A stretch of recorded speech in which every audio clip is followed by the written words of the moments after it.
வணக்கம். இன்றைக்கி கீதா சமையலறையில் நம்ம பார்க்க போகிறது அவியல் எப்படி பண்ணலாம் அப்படின்னு தான். நான் இன்றைக்கி அவியலை தயிர் இல்லாமல் பண்ணி காமிக்க போகிறேன். ஸோ முதல்ல வெஜிடபிள்ஸ் எல்லாமே வேக வச்சுக்கலாம். ஸோ முதல்ல பீன்ஸ் ஒரு 5 பீன்ஸ் எடுத்து கட் பண்ணியிருக்கேன். ஸோ எல்லாத்தையுமே நீல வாக்கில் கட் பண்ணிக்கோங்க, அப்போ தான் நல்லாயிருக்கும்.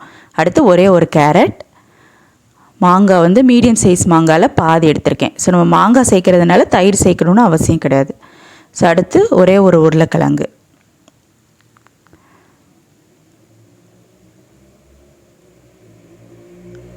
நெக்ஸ்ட்டு ஒரு கத்திரிக்காவை கட் பண்ணி தண்ணியில் போட்டு வச்சுருக்கேன். தண்ணியில் போடலை அப்படின்னா வந்து ஒரு மாதிரி கருப்பாயிரும்.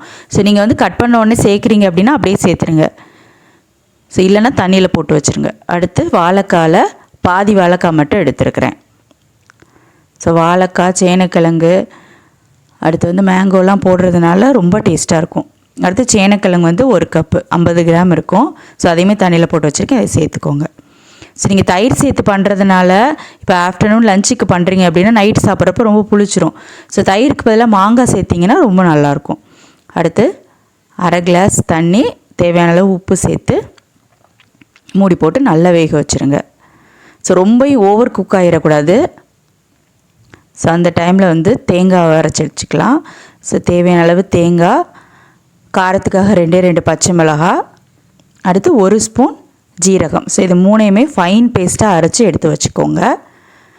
ஸோ அடுத்து வந்து காய் வெந்துருச்சான்னு செக் பண்ணலாம். ஸோ இப்போ பார்த்திங்கன்னா நல்லா காய் வெந்துருச்சு. அப்பப்போ இடையில நல்லா வந்து கிளறி விட்டுருங்க. ஸோ தண்ணி பத்தலைன்னா ஆட் பண்ணிக்கலாம். ஸோ இப்போ வந்து நல்லா வெந்துருச்சு. அடுத்து அரைச்சி வச்சுருக்க தேங்காவை இதோட சேர்த்து நல்லா மிக்ஸ் பண்ணிடுங்க. ஸோ ரொம்ப முதல்ல தண்ணி சேர்த்துட்டிங்கன்னா ஒரு மாதிரி கொலன்னு ஆயிரும் வெஜிடபிள்ஸ் எல்லாம். அதனால் பார்த்து கொஞ்சம் கொஞ்சமாக தண்ணி ஆட் பண்ணுங்கள். ஸோ இப்போது மூடி போட்டு ஒரு 2 மினிட்ஸ் வேக வைக்கலாம். ஸோ இப்போ வந்து நல்லா குக் ஆயிடுச்சு. ஸோ வெஜிடபிள்ஸ் சேர்த்த உடனே நிறையா தண்ணி ஊற்றிடாதீங்க. அதே மாதிரி தேங்காய் அரைச்சி ஊற்றுனதுக்கப்புறமும் தண்ணி ஊற்றணுன்னு அவசியம் கிடையாது.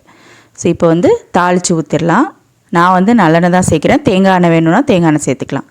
கடுகு கொஞ்சம், அடுத்து உளுந்தம்பருப்பு, கடைசியாக கருவேப்பிலை சேர்த்து அந்த அவியலில் சேர்த்துருங்க. சேர்த்து நல்லா மிக்ஸ் பண்ணி விட்டுருங்க. ஸோ காய் வேகிறப்பவே வந்து உப்பு கரெக்டாக இருக்கா என்ன அப்படிங்கிறத செக் பண்ணிக்கோங்க. ஸோ ஒரு ஈஸியான அவியல் ரெசிபி. ஸோ கண்டிப்பாக ட்ரை பண்ணி பாருங்கள். ட்ரை பண்ணி பார்த்துட்டு எப்படி வந்ததுங்கிறத ஷேர் பண்ணுங்கள். தேங்க்யூ.